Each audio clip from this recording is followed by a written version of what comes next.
जय हिंद दोस्तों, स्वागत है आपका आपके अपने यूट्यूब चैनल आपका अपना आदि द मोटिवेशन में। दोस्तों, शुरुआत करते हैं आज की वीडियो की। आज की वीडियो है बीएनएस भारतीय न्याय संहिता का अध्याय नंबर 1 की धारा 1। तो दोस्तों शुरू करते हैं। दोस्तों, बीएनएस भारतीय न्याय संहिता 2023 की धारा 1 में संक्षिप्त नाम, प्रारंभ और लागू होना दिया गया है। इस धारा की उपधारा 1 इस नियम का संक्षिप्त नाम भारतीय न्याय संहिता 2023 है दिया गया है। यही हमारी भारतीय दंड संहिता की धारा 1 में भी था। धारा 1 की उपधारा 2, यह उस तारीख को प्रवृत्त होगा जो केंद्रीय सरकार राजपत्र में अधिसूचना द्वारा नियत करे तथा इस संहिता के भिन्न भिन्न उपबंधों के लिए भिन्न भिन्न तारीखें नियत की जा सकेंगी।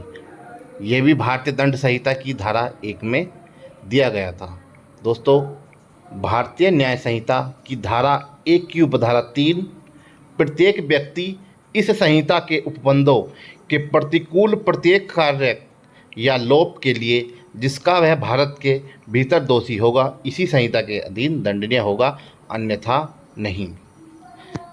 दोस्तों, यह है कि जो भारत का कोई भी व्यक्ति है, इस संहिता में जितने उपबंध दिए गए हैं, तो उसके प्रतिकूल कोई कार्य या लोप करता है जिसका वह भारत के भीतर दोषी होगा, मतलब भारत के अंतर्गत दोषी होगा और इसी संहिता के अधीन दंडनीय होगा, अन्यथा नहीं होगा।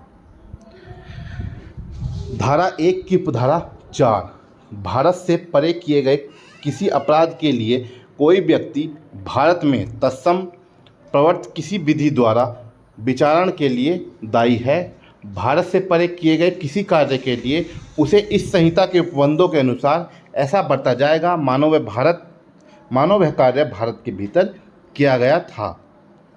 अर्थात दोस्तों, इसका मतलब हो गया, अगर कोई बाहर के देश का नाम भारत के बाहर भारतीयों के साथ अपराध करे, ठीक है, कोई भी बाहर के देश का कोई व्यक्ति भारत के बाहर भारतीयों के साथ अपराध करेगा या भारत में अपराध करने के बारे में बात करे, जैसे किसी अन्य देश में बैठकर कोई भारत में ब्लास्ट या दंगा कराने की बात करे इत्यादि, तब उस पर यह संहिता भारतीय न्याय संहिता लागू होगी।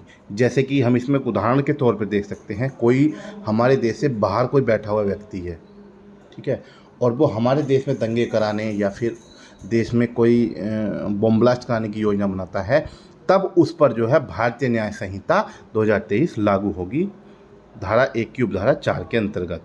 पहले यह भारतीय दंड संहिता की धारा 3 के अंतर्गत इसका प्रावधान था। दोस्तों, धारा 1 की उपधारा 5, इसमें है इस संहिता के उपबंध निम्न हैं। एक है भारत से बाहर और परे किसी स्थान में भारत के किसी नागरिक द्वारा। दूसरा है भारत में रजिस्ट्रीकृत किसी पोत या वायुयान पर, चाहे वह कहीं भी हो, किसी व्यक्ति द्वारा। भारत में अवस्थित किसी कंप्यूटर संस्थान को लक्ष्य बनाकर भारत के बाहर और परे किसी स्थान पर किसी व्यक्ति द्वारा के। दोस्तों, एक चीज़ इसमें मैं बताना चाहूँगा कि इसमें अपराध शब्द लिया गया है, तो अपराध शब्द के अंतर्गत भारत से बाहर किया गया कोई ऐसा कार्य आता है कि जो भारत में किया गया होता तो इस संहिता के अंदर दंडनीय होता। मतलब अगर कोई बाहर कोई व्यक्ति कोई अपराध कर रहा है और वह अपराध हमारी भारतीय न्याय संहिता में उसको अपराध की श्रेणी दी गई है, तो वह अपराध कहलाया जाएगा। अगर मान लीजिए कोई व्यक्ति किसी अन्य देश में बैठ के कोई ऐसा अपराध कर रहा है जिसका जिक्र हमारी भारतीय न्याय संहिता में नहीं है, तब उस पर यह भारतीय न्याय संहिता लागू नहीं होगी।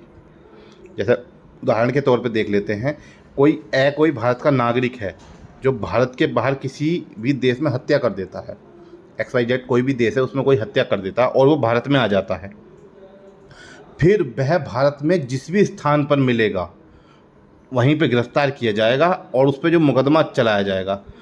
अर्थात जो ये धारा है, धारा की उपधारा 5 है, इसमें वही भारत के आदमी के बारे में है जो कोई बाहर अपराध करता है। मतलब हमारे देश का कोई भी आदमी अगर भारत के बाहर अपराध करता है तो उस पर धारा 1 की उपधारा 5 लागू होती है। ठीक है, यह पहले जो है भारतीय दंड संहिता की धारा 4 में इसका जो है विस्तृत वर्णन किया गया था। दोस्तों अब आती है धारा 1 की उपधारा 6। इसमें है कुछ विधियों पर इस अधिनियम द्वारा प्रभाव न डाला जाने। इस अधिनियम में कोई बात भारत सरकार की सेवा के अधिकारियों, सैनिकों, नागरिकों, वायु सैनिकों द्वारा विद्रोह और अवित्यजन को दंडित करने वाले किसी अधिनियम के उपबंधों या किसी विशेष या लोकल विधि के उपबंधों पर प्रभाव नहीं डालेगी। अर्थात इसका मतलब ये हो गया, जैसे हमारी सेना है, वायुसेना है और नौसेना है, उसमें अपना अपना अलग रूल चलता है, अपनी अलग उनकी मिलिट्री रूल है।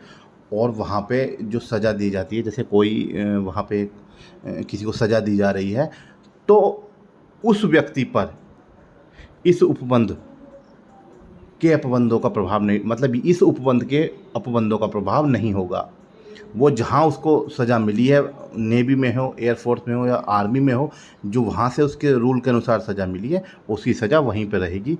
इसका जो है धारा 1 की उपधारा 6 में वर्णन किया गया है। पहले यह भारतीय दंड संहिता की धारा 5 में इसका वर्णन किया गया था। तो दोस्तों आज की वीडियो इतना ही।